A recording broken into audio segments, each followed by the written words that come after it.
എന്തായാലും കെ സുരേന്ദ്രന് പണി കിട്ടി എന്ന് തന്നെയാണ് നമ്മൾ കണക്കാക്കേണ്ടത്. കാരണം പാലക്കാട് വോട്ട് കൂടിയില്ല എന്ന് മാത്രമല്ല, പിണറായി വിരുദ്ധ തരംഗം ആഞ്ഞടിച്ചു എന്നൊക്കെ പറയുമ്പോഴും BJPയുടെ NDAയുടെ വോട്ട് കുറയുകയാണ് പാലക്കാട് മണ്ഡലത്തിൽ ചെയ്തത്. നമ്മൾ കണ്ടതാണ്. അതും നഗരത്തിൽ BJP ഭരിക്കുന്ന പാലക്കാട് ടൗണിനകത്ത് കോൺഗ്രസിന്, രാഹുൽ മാങ്കൂട്ടത്തിന്, കൃഷ്ണകുമാറിനേക്കാൾ BJPയേക്കാൾ കൂടുതൽ വോട്ട് കിട്ടി. അതൊരു സത്യമാണ്. എന്ന് പറഞ്ഞാൽ മഹാഭൂരിപക്ഷത്തോടെയാണ് അവർ ഭരിക്കുന്നത് അവിടെ. ഇതെന്തുകൊണ്ട് എന്ന ചോദ്യം വലിയ തോതിൽ വന്നു.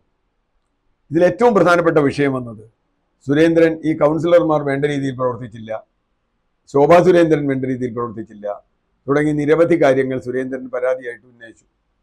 ശിവരാജൻ എന്ന് പറയുന്ന പ്രാദേശിക BJP നേതാവ് തുറന്നടിക്കുക തന്നെയായിരുന്നു. സുരേന്ദ്രൻ ഉള്ളിടത്തോളം ഈ പാർട്ടി നേരെയാവില്ല എന്നാണ് അദ്ദേഹം പറഞ്ഞത്.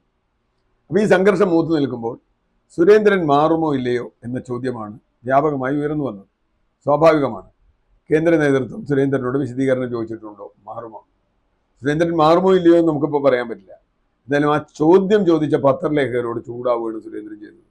നിങ്ങൾക്ക് ഈ പാർട്ടിയെക്കുറിച്ച് ഒരു ചുക്കും അറിയില്ല. യഥാർത്ഥം നമുക്ക് ഓർമ്മ വരുന്നത് പിണറായി വിജയൻ പറഞ്ഞ വാചകമാണ് മുമ്പ്. നിങ്ങൾക്ക് ഈ പാർട്ടിയെക്കുറിച്ച് ഒരു ചുക്കും അറിയില്ല.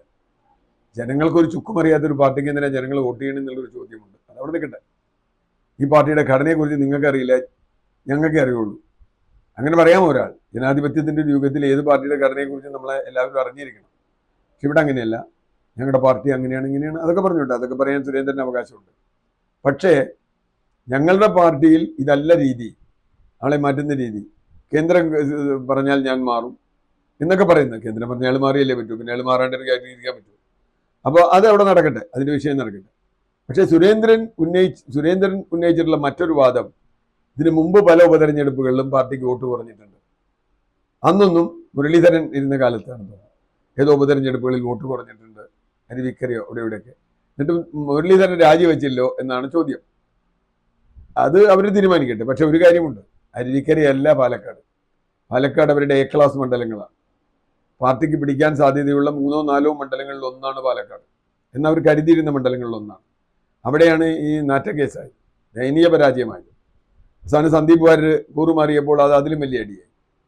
അപ്പോൾ ചുരുക്കത്തിൽ സുരേന്ദ്രന് ഈ പാർട്ടിയെ നയിക്കാൻ കഴിയുമോ? എൻ്റെ ഒരു അനുഭവം പറയാം. ഇന്ന് കേരളത്തിൽ ഒരാൾക്കും BJPയെ കേരളത്തിൽ നയിക്കാൻ പറ്റില്ല. അതിലൊരു വിഷമമുള്ള ആളൊന്നുമല്ല ഞാൻ. കാരണം BJPയുടെ ഏറ്റവും വലിയ പരാജയം അവരുടെ നേതൃത്വം തന്നെയാണ്. ഒരാൾക്കും ജനങ്ങളുടെ വിശ്വാസം നേടാൻ കഴിഞ്ഞിട്ടില്ല BJPയിൽ. BJPക്ക് എത്ര അനുകൂല രാഷ്ട്രീയ സാഹചര്യം ഉണ്ടെങ്കിലും ഇവരൊക്കെ മന്ത്രിമാരോ ഒക്കെ ആവും, MLA ആവും എന്ന് പറഞ്ഞാൽ ജനങ്ങൾക്ക് ഭയമാണ്.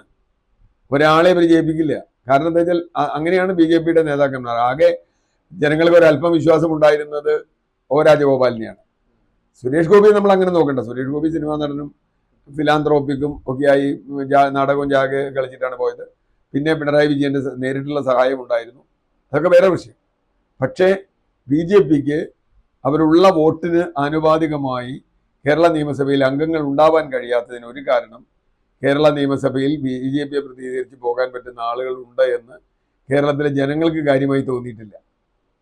ഇപ്പോൾ പാലക്കാട് ശോഭാ സുരേന്ദ്രൻ മത്സരിച്ചാൽ ജയിക്കുമായിരുന്നു എന്നൊക്കെയുള്ള വാദമുണ്ട്. ഞാൻ വിചാരിക്കുന്നത് ജയിക്കില്ല എന്ന് തന്നെയാണ്. കാരണം ശോഭാ സുരേന്ദ്രൻ മത്സരിച്ചാലും ജയിക്കില്ല. അതിപ്പോൾ കെ സുരേന്ദ്രൻ മത്സരിച്ചാലും ജയിക്കില്ല. അദ്ദേഹം കുറേ സ്ഥലത്ത് മത്സരിച്ചല്ലോ. ഏറ്റവും ഇതിനേക്കാൾ സാധ്യതയുള്ള A ക്ലാസ് മണ്ഡലത്തിൽ മത്സരിച്ചു, കോന്നിയിൽ മത്സരിച്ചു, മഞ്ചേശ്വരത്ത് മത്സരിച്ചു, 2 കിലോ ഒരുമിച്ച് മത്സരിച്ചു. ഈ ശോഭാ സുരേന്ദ്രൻ തന്നെ പാലക്കാട് മുമ്പ് മത്സരിച്ചു. എന്താ അവർ ജയിക്കാത്തത്? BJP ആത്മപരിശോധന നടത്തണമെന്ന് ഞാൻ പറയില്ല. അവരിങ്ങനെ തന്നെ തകർന്നു പോകണമെന്ന് വിചാരിക്കുന്ന ഒരാളാണ് ഞാൻ. എങ്കിൽ പോലും ഒരു രാഷ്ട്രീയ കക്ഷി എന്ന നിലയിൽ രാഷ്ട്രീയ വിദ്യാർത്ഥി കാണുന്നത് ഇങ്ങനെയാണ്. കേരളത്തിൽ ജനങ്ങളിൽ വിശ്വാസ്യതയുള്ള ഒരു നേതാവിനെ ഇതുവരെ അവർക്ക് അവതരിപ്പിക്കാൻ കഴിഞ്ഞിട്ടില്ല. അങ്ങനെ വന്നാൽ മാത്രമേ പറ്റൂ. ആകെ ഒരു വ്യത്യാസം വന്നത് രാജഗോപാലാണ്. ഞാൻ നേരത്തെ പറഞ്ഞു, ഈ ശ്രീധരനേക്കാൾ നല്ലൊരു സ്ഥാനാർത്ഥിയെ BJPക്ക് കേരളത്തിൽ അവതരിപ്പിക്കാനില്ലല്ലോ. എന്നിട്ട് പാലക്കാട് തോറ്റുപോയി. അപ്പോൾ തീർച്ചയായിട്ടും ഇത് കെ സുരേന്ദ്രൻ മാറി ഇനി വേറൊരു സുരേന്ദ്രൻ വന്നാലും കെ സുരേന്ദ്രനെ ഗോവ ഗവർണറോ മണിപ്പൂർ ഗവർണറോ, മണിപ്പൂരൊക്കെ നല്ല അവസരമാണ് പോയി ഗവർണറാവാൻ, അതൊക്കെ ആക്കാൻ നല്ലതാ. വേറെ ആൾക്കൊരു ചാൻസ് കിട്ടും. അത് പിന്നെ വേറെ ആൾ, പഴയ ആൾ തിരിച്ചു വന്നിട്ടോ പുതിയ ആൾ വീണ്ടും പോയിട്ടോ മുരളീധരൻ വന്നുകൊണ്ടോ ഇത് നേരെയാവും പോകുന്നില്ല. ഞങ്ങളുടെ നാട്ടിലൊരു ചൊല്ലുണ്ട്, ഈ മച്ചി പശുവിനെ തൊഴുത്തു മാറ്റി കെട്ടിക്കൊണ്ട് പശു പ്രസവിക്കാനൊന്നും പോകില്ല. അതതിൻ്റെ ഒരു ജന്മ സ്വഭാവമാണ്. അതുപോലെയാണ് BJPയെ സംബന്ധിച്ചിടത്തോളം ഒരു BJP ലീഡർക്ക് കേരളത്തിലെ ജനങ്ങളുടെ വിശ്വാസം നേടാൻ കഴിയില്ല. അപ്പോൾ അത് നേടാൻ ഇതുവരെ കഴിഞ്ഞിട്ടില്ല. അങ്ങനെ കഴിയുന്ന ആരെങ്കിലും ബി ജെ പിയിൽ ഉണ്ടായെങ്കിൽ നാളെ ബി ജെ പിക്ക് എന്തെങ്കിലും ഒരു ചാൻസ് ഉണ്ട്. അല്ലെങ്കിൽ സുരേന്ദ്രനെ മാറ്റിയത് കൊണ്ട് ഒന്നുമില്ല. ഇപ്പൊ കേന്ദ്രം നാളെ മാറ്റിയെന്ന് വരും. അവരുടെ അണികളെ സമ്മതിപ്പിക്കാൻ ചിലപ്പോൾ മാറ്റും, ചിലപ്പോൾ മാറ്റാതെ ഇരിക്കാം. അപ്പൊ അതുകൊണ്ട് ശോഭാ സുരേന്ദ്രനെ കൊണ്ടുവന്നു. ശോഭാ സുരേന്ദ്രൻ കാടലയ്ക്ക് വോട്ട് പിടിക്കുന്നൊക്കെ നമ്മൾ കേട്ടിട്ടുണ്ട്. പക്ഷേ എത്ര വോട്ട് പിടിച്ചാലും ജയിക്കാൻ പറ്റുന്നില്ലല്ലോ, ഒരു മണ്ഡലത്തിലും ജയിക്കാൻ പറ്റുന്നില്ലല്ലോ. മുരളീധരന് കഴിഞ്ഞ തവണ പാർലമെന്റിലേക്ക് ഒപ്പത്തിനൊപ്പം എന്നുള്ള രൂപത്തിൽ വന്നതല്ലേ, എന്നിട്ട് അവിടെ പോയി. അപ്പൊ ചുരുക്കത്തിൽ കേരളത്തിന്റെ മണ്ണ് ബി ജെ പിക്ക് വളരാൻ പറ്റിയ ഒന്നാണ് എന്ന് ഞാൻ കരുതുന്നില്ല. അല്ലെങ്കിൽ അത്ര ഗംഭീരന്മാരായ നേതാക്കളെ ഇവിടെ കൊണ്ടുവരണം.